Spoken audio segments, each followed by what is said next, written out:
Dr. Michelle for dialing in for her Ask Dr. Michelle segment.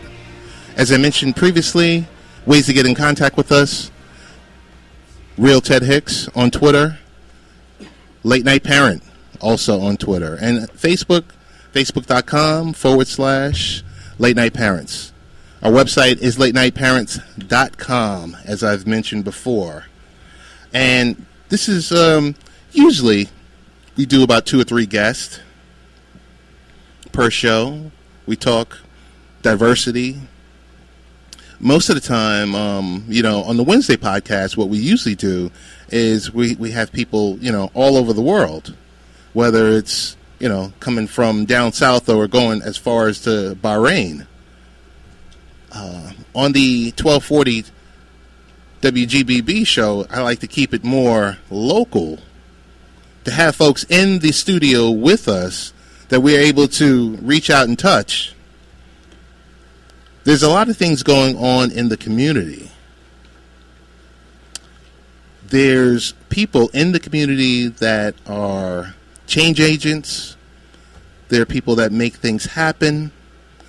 I'm looking at 2 gentlemen right across from me right now that are making things happen.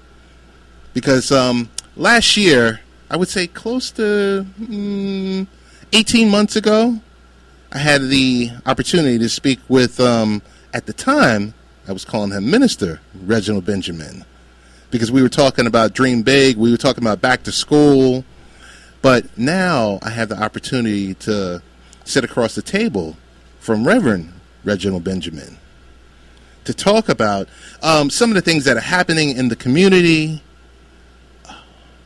There's a whole lot. There's a lot of violence going on nowadays. We sit here every day and we look on TV and we watch these 2 candidates go back and forth with the rhetoric, how they're going to fix the world, and I can fix this and I can change that.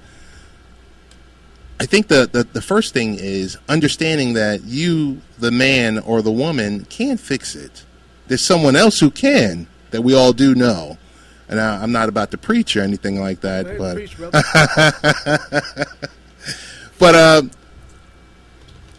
I'm pleased to announce that I have 2 guests. Going to have you announce yourselves.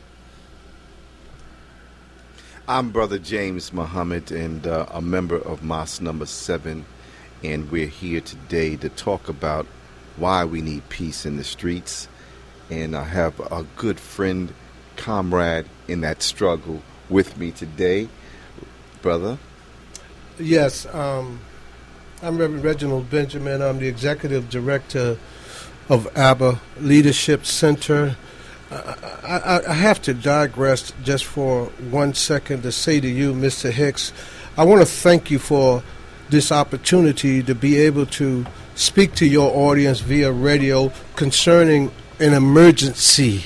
Yes. That we have in my community. So I want to apologize to your listeners right now if I sound the alarm and talk about the urgency of the moment as it relates to the African American and the brown Latino community, particularly in the village of Hempstead. That's perfect. I'm just going to say, speak on it, brother.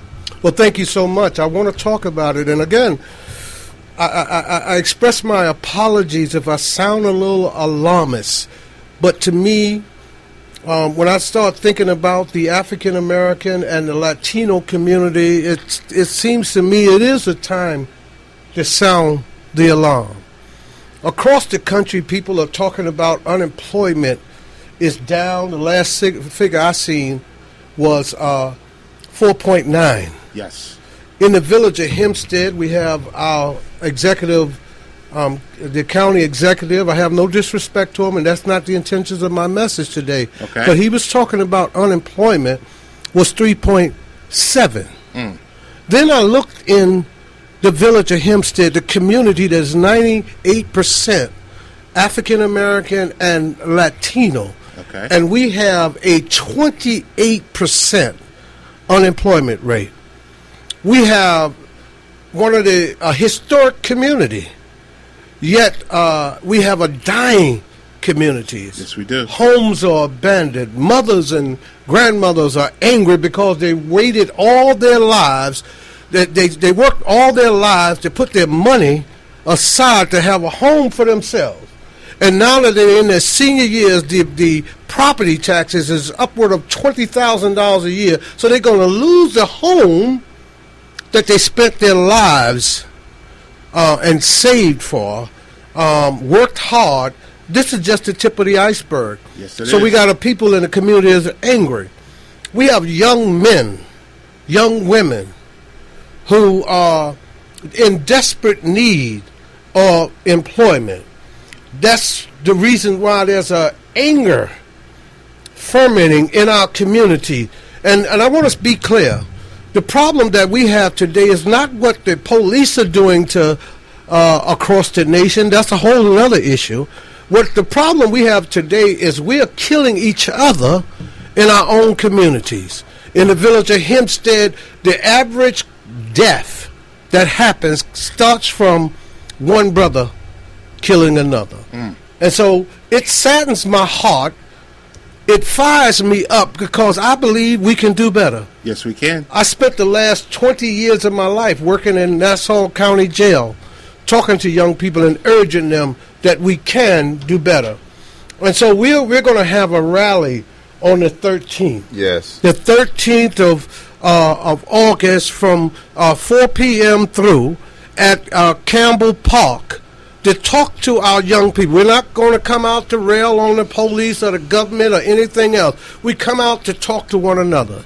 And on that day, we're coming together. We got a whole list of other agencies and organizations coming together. We got the Heaven Coalition, Help End Violence Now. Yes. We got Snubs, who are out on the streets every day fighting. We even have CODA, which is sponsored through the District Attorney Office, talking about the Council of Thought and Action, with reentry and giving second chance opportunity to ex-offenders. They're coming. We have Family and Children's Services. They're coming. We have a litany of churches that are coming out. We have community-based organizations and residents that are concerned with what's going on in their community. They're coming. Ex-gang members are coming. Ex-felons are coming. Mothers are coming. Fathers are coming. Children are coming. So the urgency of now dictate that all of us must come together as a community to deal with the issue. And on that note, I partnered up and co-signed on with Minister Muhammad out of Temple Number 7, and his representative, James Muhammad, is here right now. I want to talk specifically about what we're trying to do on the 13th. And it's urgent. It's urgent. I'm sounding the alarm. We need everybody to be a part of this because this is all about us. So, Minister James, would you talk a little bit about that for us? Yes, absolutely. Brothers and sisters who are in the listening audience, we're actually looking at trying to deal with that pain, that suffering that's generational in our community. Our brother, student minister Abdul Hafeez Muhammad, who has been specially trained to touch people's souls and revive their spirit, lead them and guide them with divine guidance so that they can lose the appetite for this violence, or this propensity for violence. But I must say to you that when we come together, we're not just going to talk about the superficial wounds that we have. We know, as Minister Hafeez has always talked to us, that we have to go to the root of the problem. And he says that first and foremost, there's three things that we want to accomplish that day. One, we want to change the perception that we can't do it ourselves. We must do it ourselves. He says that make our community a decent and safe place to live. That is actually a quote coming from the Most Honorable Elijah Muhammad. And then furthermore, we need to develop 10,000 fearless men and women and train them in conflict resolution to help us stop the beefs in our community. That is coming from the Most Honorable Minister Louis Farrakhan quoting, which they are doing successfully across this nation, from L.A. with the Crips and the Bloods into Atlanta, Chicago, all over. But the number 10,000 is not quite the number that we want to do nationally. We need to do that in every community. Agreed. Every man and woman who has lost a child to gun violence or senseless violence in the community need to take a stance and say enough is enough. If you have not lost one, know that the violence is knocking at your door next, and if you don't stand for something, you are going to fall for anything. The bottom line is this. The key to being successful in this endeavor is that we all join hands, lock in, and go out there with tremendous unconditional love. Talk to our young brothers and sisters. Share with them your experience of how you navigated through life, and that there is some light at the end of the tunnel. And this is what we're going to do, and we're going to be spearheaded by Minister Abdul Hafeez Muhammad, which I will talk to you a little later more about why he is the man for this time in this hour to pursue this endeavor. I certainly agree with you, brother. Let me just add on to that. In my community, in the village of Hempstead, one of the biggest problems we've had, Mr. Hicks, is this. We can't come together organizationally to put the most important issues forward, put those out front, put our kids first. We're so busy quabbling over petty issues. Sometimes, in my opinion, God has to send somebody else. And I believe that this brother was appointed for this time. We had a pre-meeting. It'll blow your mind the number of people that came out and are concerned about this issue. Now, we're not just talking about having a rally. It's much more than that.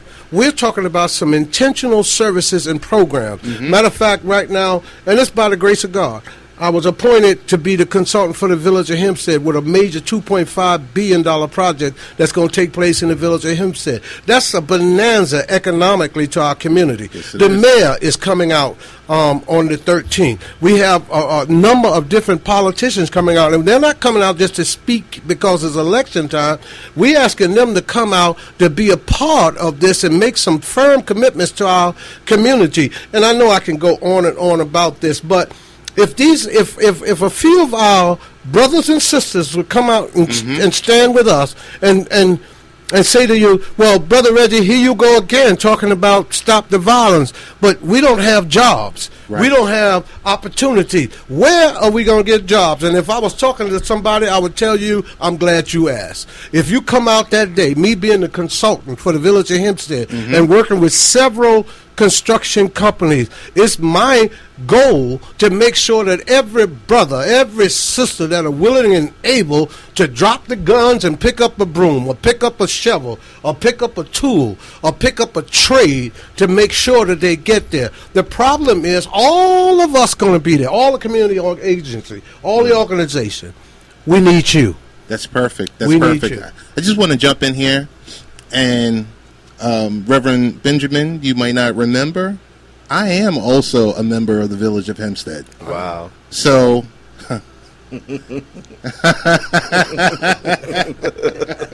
I will be there on the 13th. We appreciate that. Whether it's live streaming it or helping you get the word out, or, you know, we're going to, truthfully, this Wednesdays I usually do my podcast.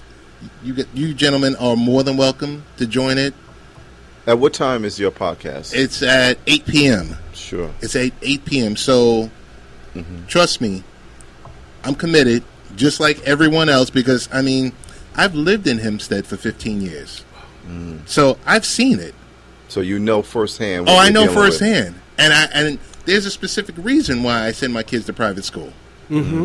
So, not to be uppity, but just to be concerned. Keep your kids. Let's just put it out there. Right. To keep your kids safe. Right. Correct. We have $182 million in our school system, and they cannot get it right in terms of making sure that these kids get an education, making sure that the money is invested wisely.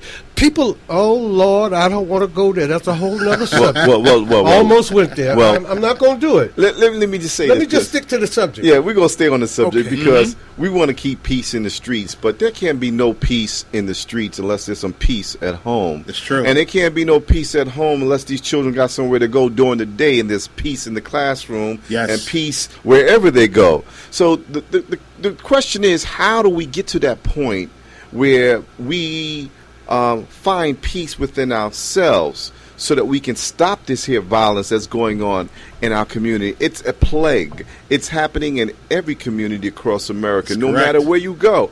You can go somewhere as far as Delaware, go into Ohio, into Florida.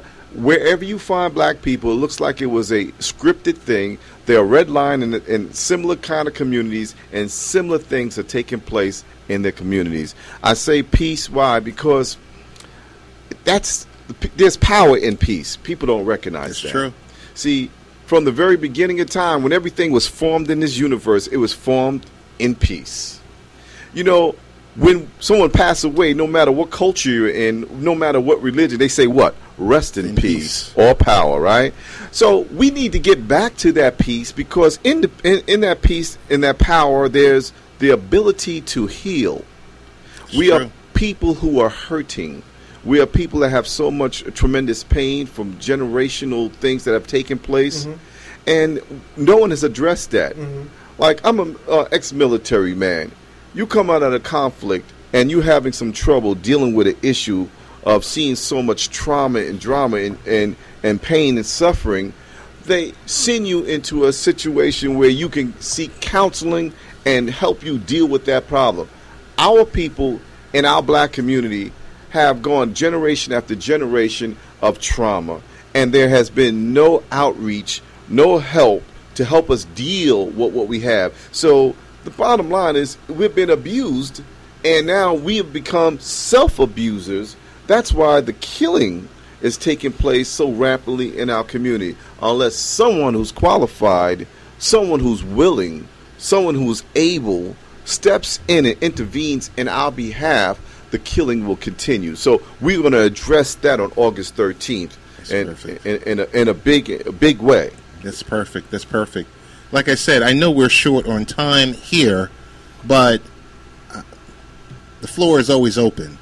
The floor is open, so tentatively, I would like to book you two for the podcast for this Wednesday at 8 p.m. I'll be, Minister James, I'll be communicating with Reverend Benjamin on this, so that you know the number to dial in and everything else like that. We can get the word out that way. Number two, I will be there on the 13th. Okay. Any resources that I can provide digitally to get the word out, you say the word. I want to thank you, Mr. Hicks, but I also want to share this with you. I appreciate you. Going back almost 2 years, you have, anything that I was doing in the village of Hempstead, you have expressed a commitment and a concern, because you're concerned about home base. That's Correct. a rarity. So I want you to know that we do not take this opportunity you've given us unlikely. We do not take this opportunity to communicate to your audience unlikely. And we want to say, if we never say it again, we appreciate you and thank you, and may God bless you for giving us this opportunity. Yes, and let me just chime in. You know, as a representative of the local minister, Minister Abdul Hafeez Muhammad, whom I'm going to see if he can make it himself available on Wednesday. Okay. Because they may need to hear his voice. And the reason why is because we are kind of understanding that there's a certain anointing that takes place for someone to go into the streets and to deal with these young people. Everybody's not cut from that cloth. That's true. And I've been with him consoling the families. Why don't we close out on this note? Okay. I have been around for a long time, 40 years. I've heard T.D. Jakes, A.R. Bernard, all of the top preachers I've heard.